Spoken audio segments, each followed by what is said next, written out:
Enquanto isso, enquanto a gente espera o nosso prato aqui ficar pronto, eu tenho uma conversa muito bacana aqui no Mulher.com agora também. Vamos falar sobre filhos, vamos falar sobre vocação.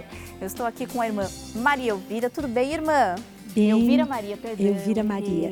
Prazer. Muito prazer, Renata. É um Que bom prazer. te receber. Muito obrigada. É um prazer para nós estarmos aqui na TV Século XXI. A gente que agradece. Tem também a Neuza Rocha. Tudo bem, Neuza? Boa tarde. Boa tarde.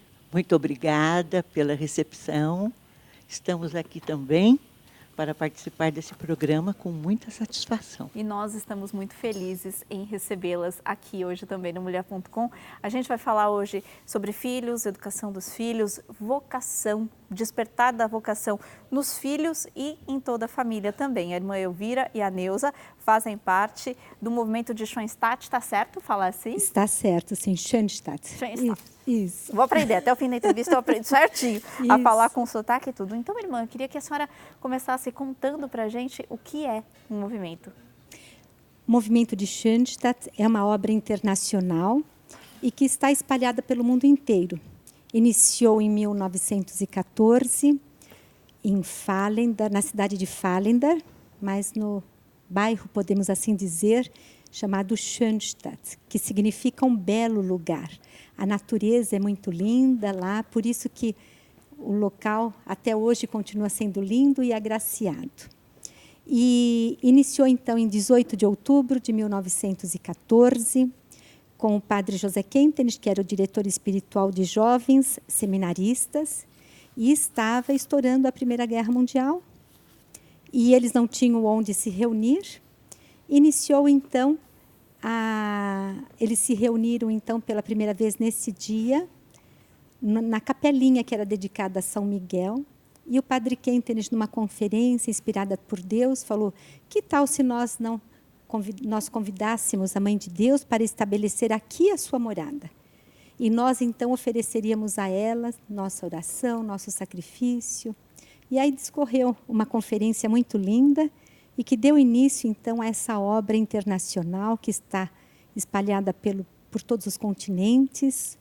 E essa capelinha se tornou um santuário de graças da Mãe e Rainha, 3 vezes admirável de Schoenstatt.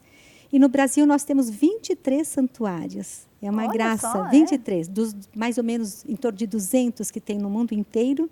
Destes, 23 estão aqui no Brasil. Tem um bem pertinho de nós aqui na cidade de Atibaia, que fica bem pertinho aqui da cidade de Valinhos, é muito lindo. E você com certeza aí em qualquer parte do Brasil já viu essa capelinha, a capelinha da Mãe Rainha, e que percorre o Brasil inteiro e o mundo inteiro também, né, irmã? Sim, a campanha da Mãe Peregrina, nós a trouxemos aqui para o programa.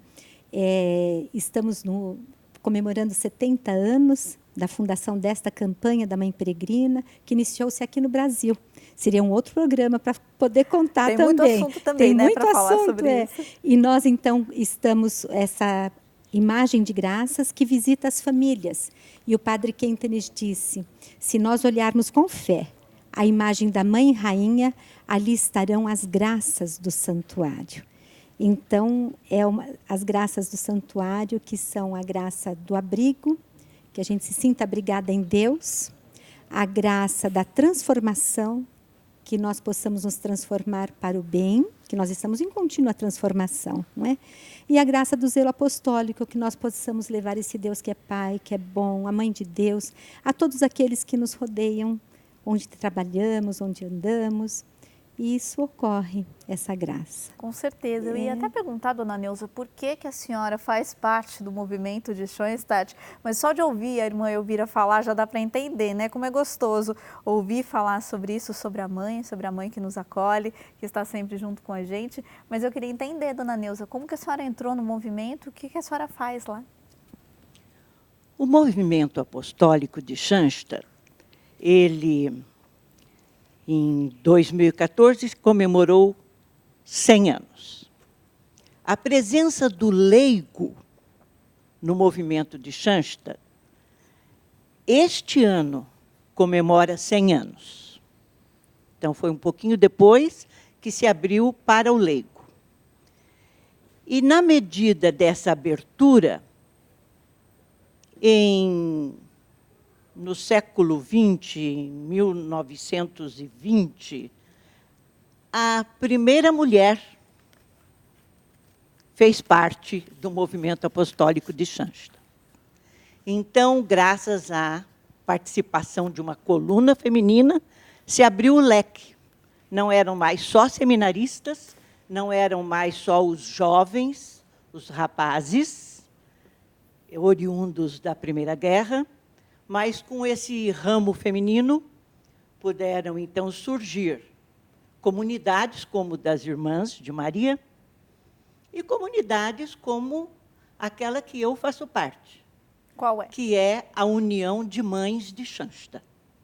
E o que a União das Mães de Schanstatt fazem? A União de Mães de Schanstatt é uma comunidade que a mulher, esposa e mãe se sente chamada, vocacionada a se aprofundar na espiritualidade de Schanstatt, que tem todo um caminho que nós percorremos de formação, em busca de uma transformação, de um aperfeiçoamento, uma educação, com toda uma linha pedagógica que o fundador, Padre José Kentenich, deixou, e que, junto com a Mãe de Deus, nós percorremos um caminho, tentando, então, conquistar uma santidade diária e transformar, como pequenos reflexos da nossa mãe faria,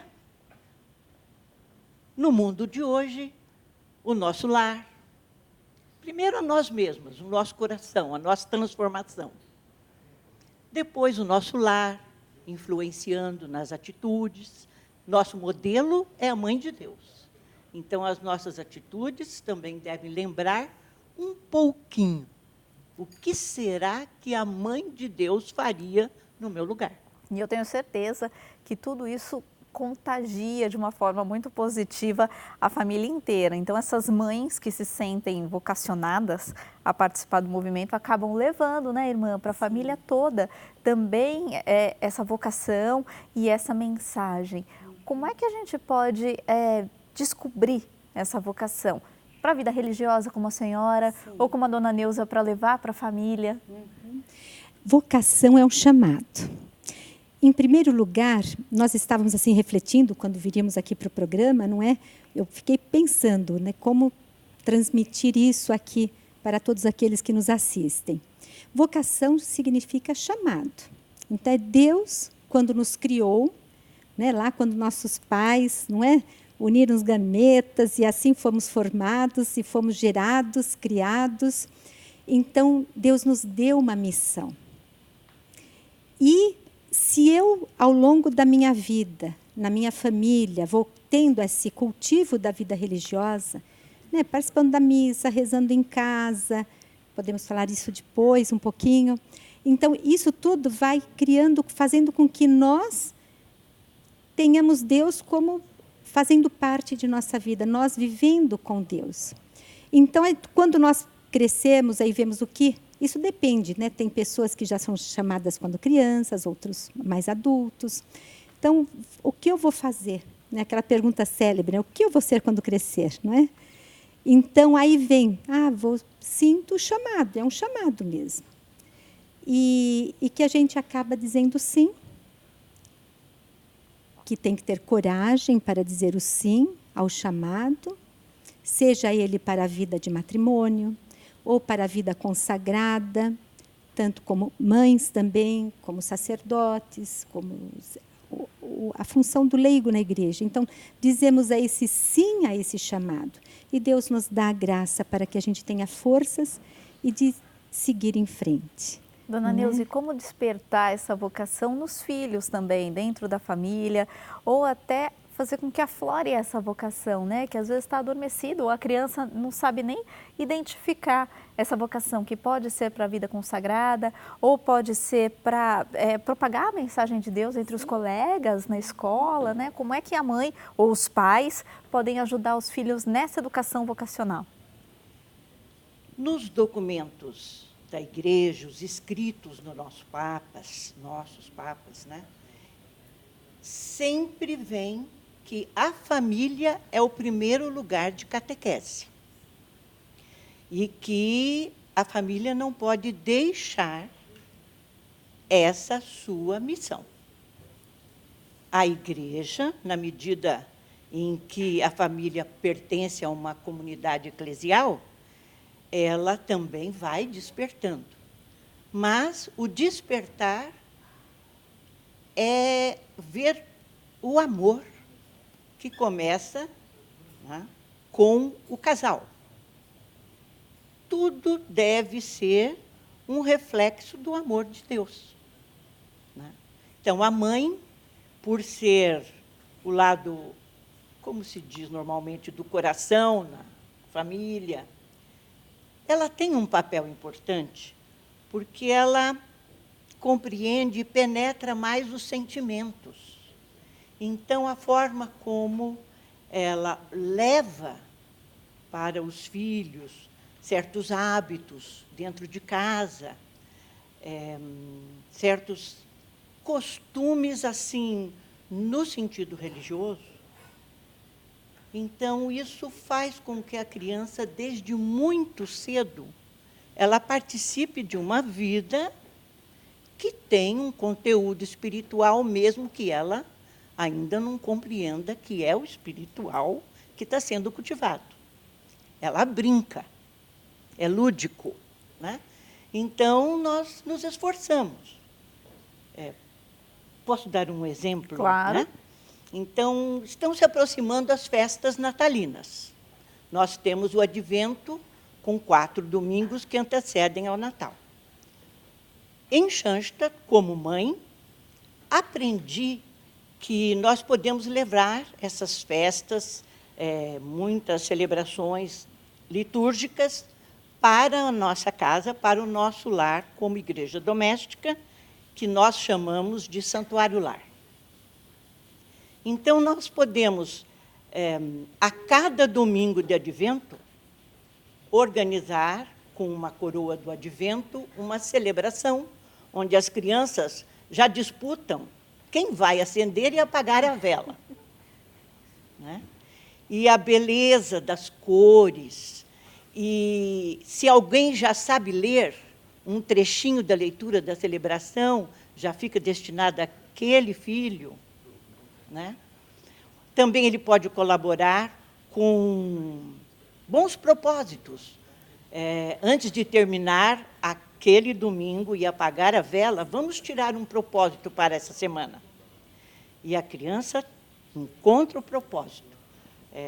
Vou guardar meus brinquedos, né? Vou ajudar colocando o lixo para fora.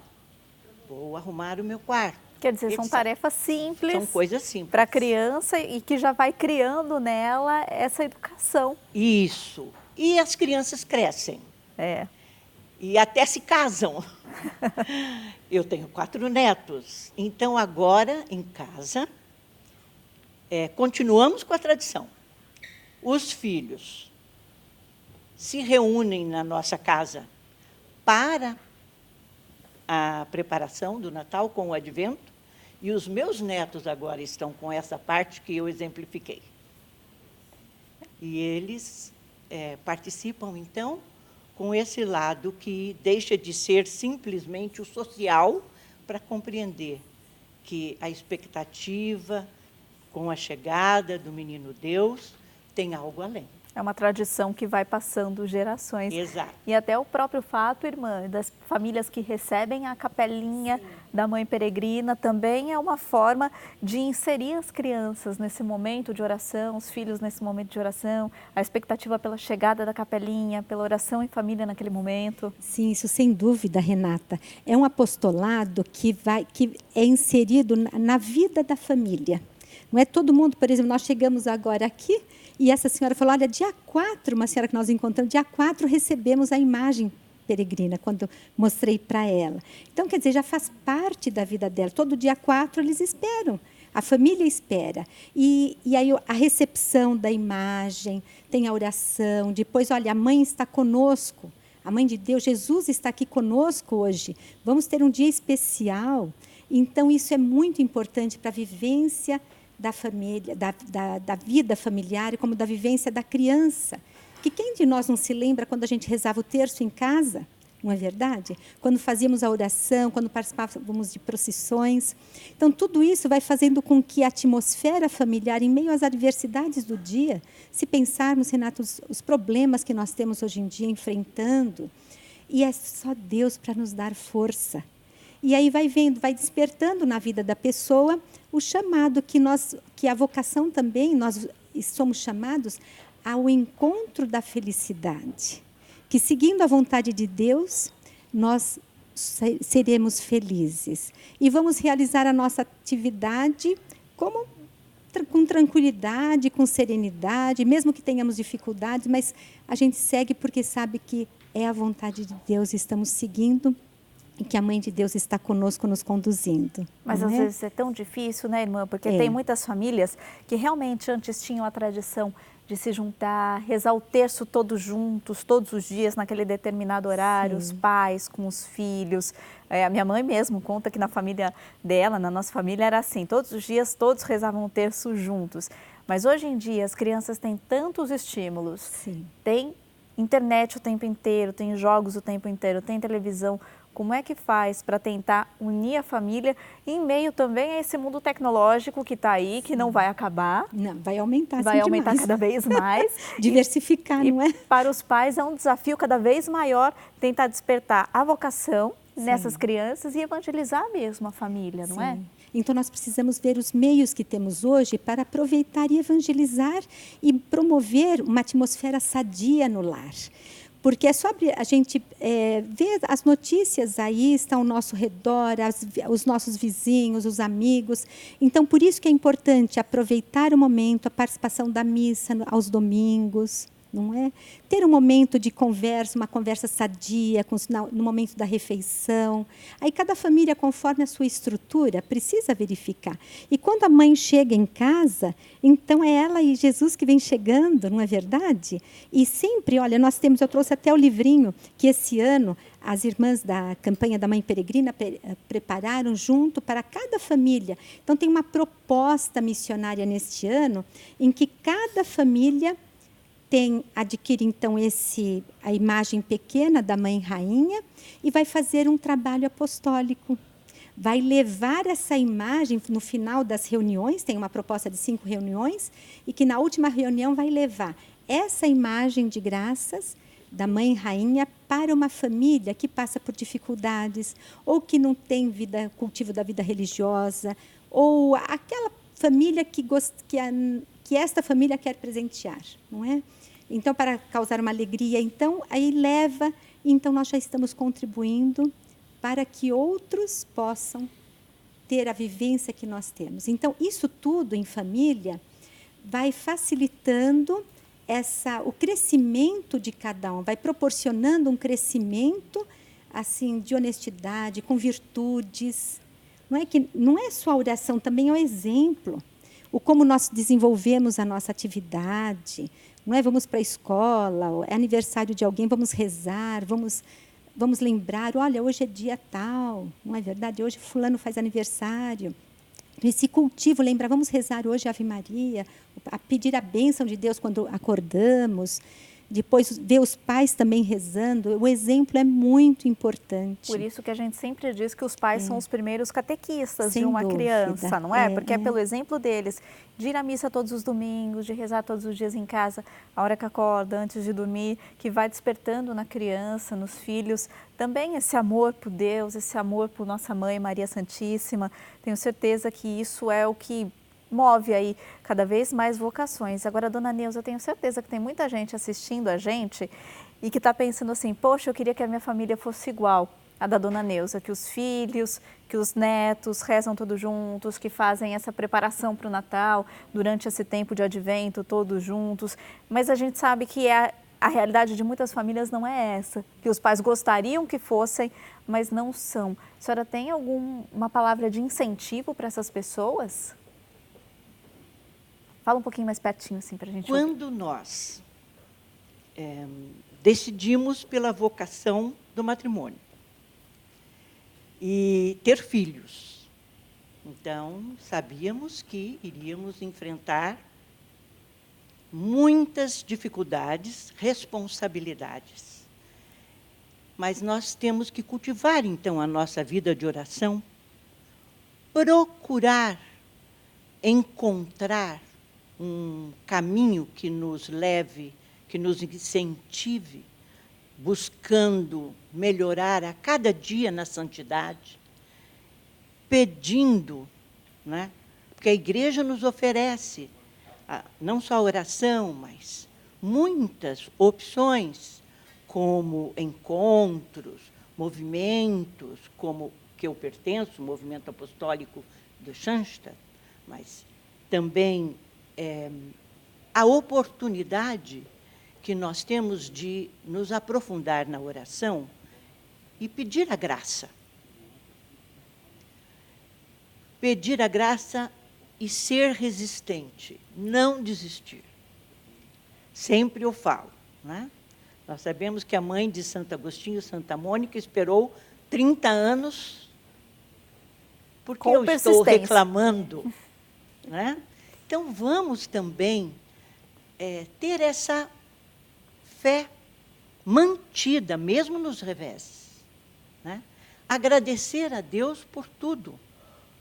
E, na medida do possível, então, nós temos também que ter uma participação, né, no grupo, na comunidade, na igreja, né, numa paróquia, oferecer os nossos trabalhos, porque o exemplo, ele fica. Ele fica. Então, está difícil com a tecnologia? Está difícil com o prazer, assim, que é do momento, né? Passageiro. Passageiro? Sim, está difícil. Mas vamos usar também a tecnologia. Eu mando e-mails, mando mensagens para os meus netos. A senhora é uma pessoa conectada já, então, isso, também, né? uma historinha, um filme, assistimos juntos, comentamos, ou vamos pegar, assim, numa festa de aniversário, a reunião em torno da mesa, com os votos da família para o aniversariante, fazendo sagrado aquele momento do cultivo, né?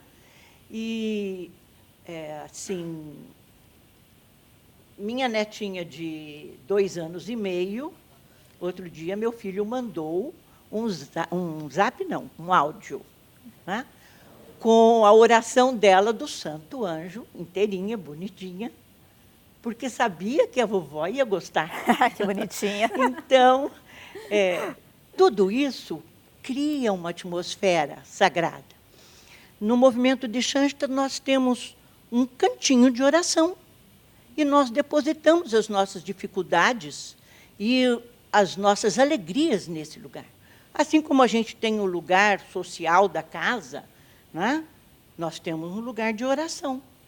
E depositamos ali, não só um exame médico, mas um convite de casamento, né? Não só um momento de adversidade, mas as flores que representam a nossa oferta de amor, né? E a Mãe de Deus, que para nós é o modelo humano de como deveríamos ser, ela também vai nos educando, porque a missão dela ainda é levar nós, seus filhos, para Deus.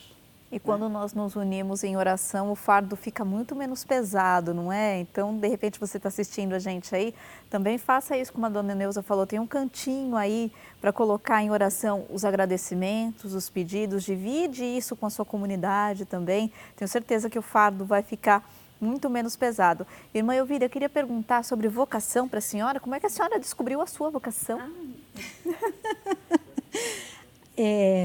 Eu senti uma inspiração interna, né, na hora da comunhão, e que eu deveria seguir o chamado de Deus e seguir como irmã de Maria. Eu já participava do movimento de Schanstatt, da Liga Apostólica Feminina de Schanstatt, e minha irmã e eu, a irmã Dionéia e eu. E nós duas recebemos esse chamado em casa. Somos em 6 filhos, 6 irmãos, não é? E ela foi primeiro como irmã e depois eu, né? E aí somos já há 39 anos, estou como irmã de Olha, Maria que de bom. Schoenstatt e posso dizer que sou muito feliz. Não seria, sou enfermeira também, trabalhei mais de 40 anos em hospital, mas como irmã de Maria é uma alegria muito grande seguir o chamado, a vontade de Deus na nossa vida e realizar aquilo que Ele quer, não é? Como é que os pais podem desconfiar ou perceber que tem um filho, uma filha e que tem essa vocação, que ainda talvez não tenha despertado conscientemente, mas tem essa vocação também para a vida religiosa e a igreja precisa muito dessas vocações? Precisa. Olha, é ver o traço da criança, não é? Porque tem crianças que já desde cedo, tem pessoas que desde cedo já se sentem chamados à vida religiosa, tanto sacerdotal como consagrada. E então o pai e a mãe têm que ter esse olhar e ver também como um bem a igreja, como um bem não só a igreja, a sociedade, não é? Porque não é fácil para os pais também, eles imaginam que os filhos vão casar e de repente ficam irmãs ou padres, mas é uma vocação tão necessária e que hoje meus pais, o papai já é falecido, mas a mamãe é muito feliz por ter 2 filhas irmãs de Maria. Então, eles veem também a realização da própria pessoa, não é? Que está desenvolvendo uma ação solidária, uma ação comprometida com a sociedade em diversas situações onde nós atuamos. Tanto eu como enfermeira, minha irmã como profissional. Agora, hoje, eu atuo na comunidade da União de Mães, não é? Com a dona Neuza. Então, assim, é muito bonito realizar a vontade de Deus na nossa vida. E os pais tenham abertura para isso, para essa vocação, que a igreja realmente, como a Renata disse, necessita.